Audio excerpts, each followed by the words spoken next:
भारत के इतिहास में आज एक सुनहरा दिन है। आज का दिन भारतीय इतिहास में 15 अगस्त 26 जनवरी की तरह लिखा जाएगा। आज केंद्र सरकार को किसानों के संघर्ष के आगे झुकना पड़ा और तीनों काले कानून वापस लेने पड़े। आज सिर्फ किसानों की जीत नहीं हुई है, आज जनतंत्र की जीत हुई है। आज किसानों ने सभी सरकारों को बता दिया, जनतंत्र में सरकारों को हमेशा जनता की बात सुननी पड़ेगी। सिर्फ और सिर्फ जनता की मर्जी चलेगी।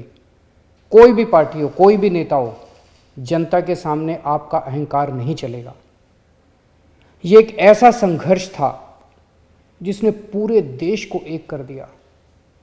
इस लड़ाई में किसानों के साथ साथ मजदूरों, युवाओं, महिलाओं, आड़तियों, दुकानदारों ने सबने हिस्सा लिया। पंजाब हो या यूपी, बंगाल हो या केरल, पूरा देश किसानों के साथ खड़ा था। देश विदेश में रहने वाले सभी भारतवासी एक हो गए और इन सब ने मिलकर आज इतिहास रचा है।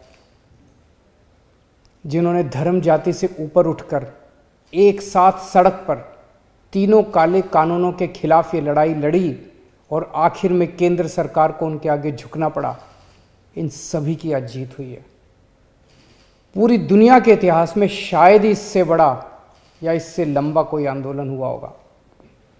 इतनी शांतिपूर्वक तरीके से इतने लाखों लोगों ने संघर्ष किया, कड़ी धूप में, ठंड में, बरसात में, पीछे नहीं हटे।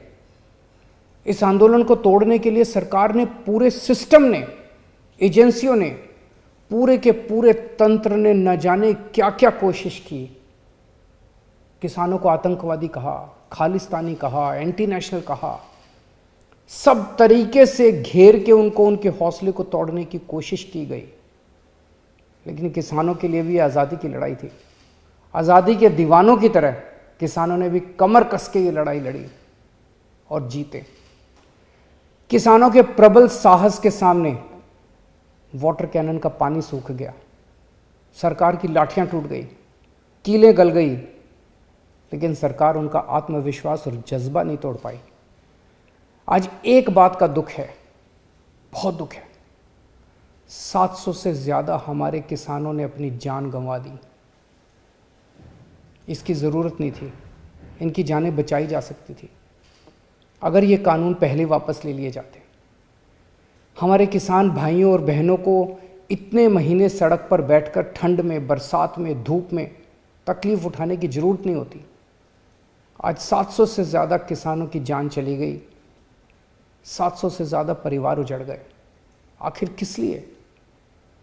इन शहीदों को मेरा नमन है, इनके परिवार को भी मेरा कोटि कोटि प्रणाम है।